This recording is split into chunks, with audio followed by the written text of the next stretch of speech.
Hi, thanks for tuning in to watch another video. Today's video I'm bringing you is about bringing your puppet to life.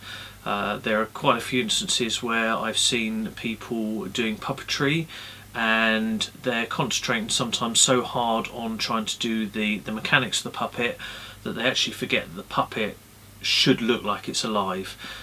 So really it's just a case of giving a few suggestions and ideas about how you might go about changing a static puppet into something that actually looks like it could be alive, could be interacting.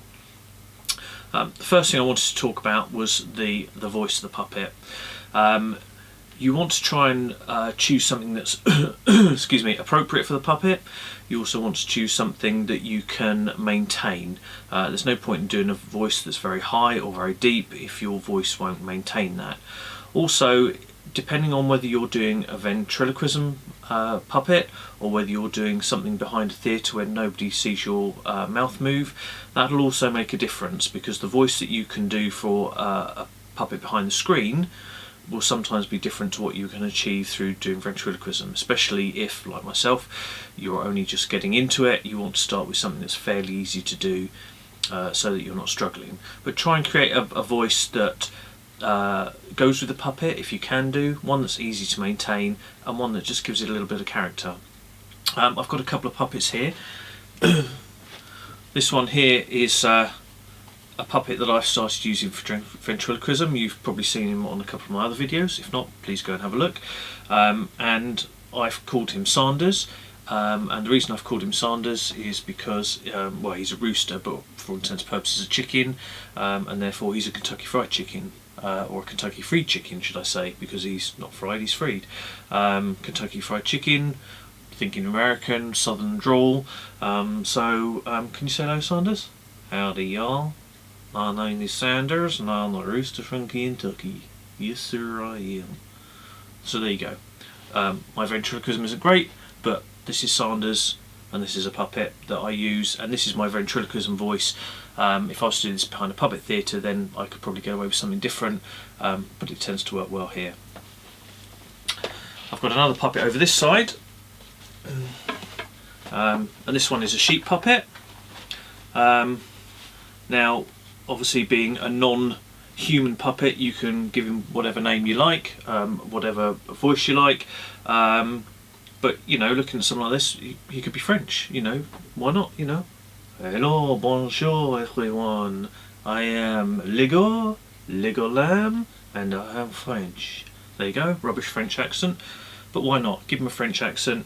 It just adds a little bit of character to the voice. You could try a regional accent, you can do whatever you like. Just do something that works for you and something that just gives it a bit more character than being your own voice, unless your voice is great, in which case go for it. Okay, so that's the first thing, the voice. The second thing I wanted to talk about was clothing. If you've bought a puppet, you will sometimes find that the puppet comes with a set piece of clothing.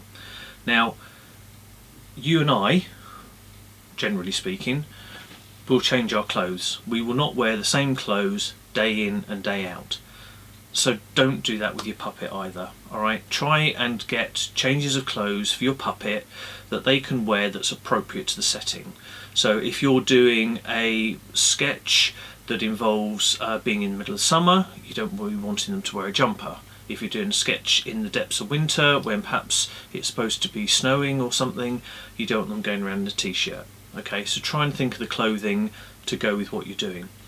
Equally, if you're doing a song, for example, you know, if you're doing a heavy metal song, why not? You want to dress your puppet as if they're in a heavy metal band. Okay, you don't want a t-shirt that says "I love my mummy" if they're supposed to be in a metal band. You want something that's going to be appropriate. So again, you want to try and make sure that you have clothes that are appropriate to the age of your puppet, as in their perceived age, and also appropriate for the setting. The only time you don't want to change clothes on a regular basis is if your puppet has a costume, a uniform. So for example, this puppet here, which I'm just going to grab now, if I can unhook him from all the rubbish that I got around. This guy here I've had for a while. He's the first puppet that I bought. Now his name is Ian, and he is my interviewer puppet. Now again, if you look through some of my older videos, you'll see, especially in some of the summer series ones, Ian does the interviewing. He talks with a very slow, deliberate voice. Don't I, Bob? Yes, you do, Ian. So, but when he's doing his interviewing, he always has his shirt and he generally has a tie.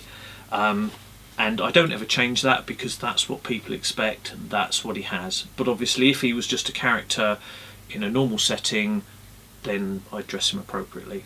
So again, something else to think about is the clothing. Try and make it appropriate for whatever you're doing. Okay, so moving on now, I want to talk about movement. Again, movement is something that's important. Now, when I'm stood here and my puppet isn't supposed to be doing anything, I could just have the puppet static like that and I'd be talking to you, or if it's in a puppet theatre where there's 2 or 3 puppets, another puppet might be talking. Now, if you're talking to me or I'm talking to you, whichever one of us is listening or not, as the case may be, we aren't just stood there like that. Unless we're disappointed with each other, in which case that's a different matter entirely.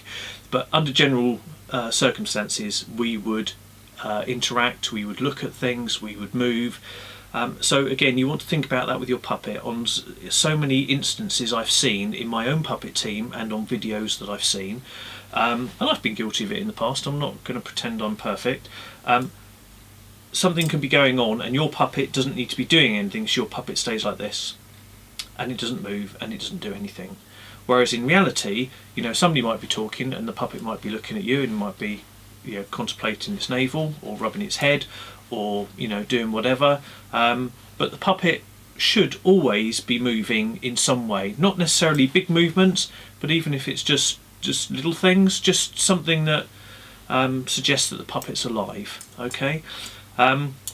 Also try and think about the perceived age of your puppet and their abilities. If your puppet is an old grandad, then it's not going to be coming along and running around and jumping and doing lots of weird and wonderful things. It's going to be moving quite deliberate and quite slow. Whereas if it's a youthful puppet, the opposite will be true. It will be moving around quite a lot. Also think about how your puppet sits when you're not doing a great deal either.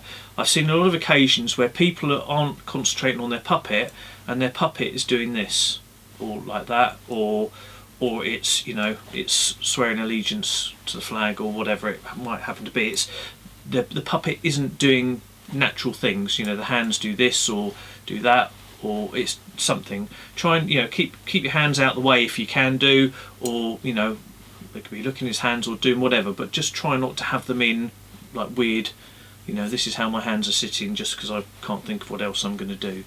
And obviously, you know, under normal circumstances, most people's arms can't do that.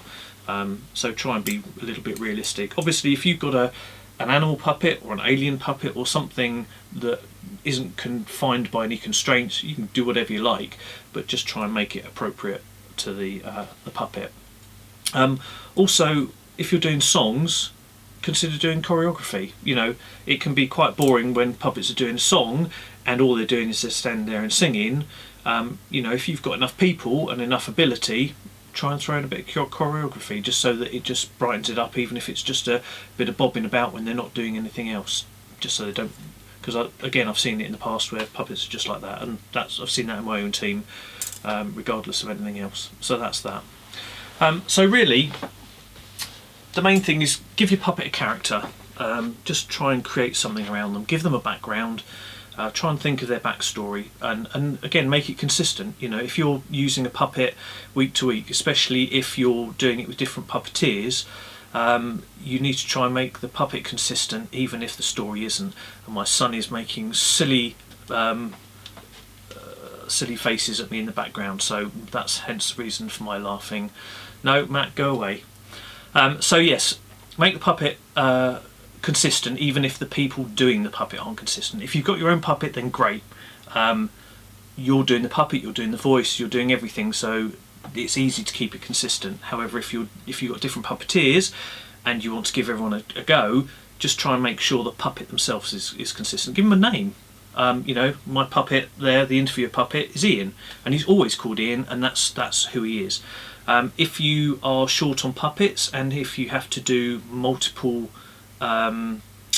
scenarios and multiple puppets with a small amount of puppets, if you're going to change anything about them, make it a big change. So, you know, if I had to use my Ian puppet somewhere else, I'd give them a new name, a new set of clothing, and a new persona, so that they don't look at it and go, oh, that's Ian up there. So just try and make it different. So yeah, that's kind of really the suggestions that I've got for you. It might be that there are other things that I haven't thought of that you think actually this is a better way of doing it. If you've got any comments, suggestions of things that I might have missed that you think are worthwhile pointing out, please put them in the comments section below. I'm always open to people giving me advice if they don't think I've done it quite right. But I hope this has been informative. If it has, please give me a thumbs up so that I know that you like it. And if you're enjoying this channel, please feel free to subscribe. Many thanks.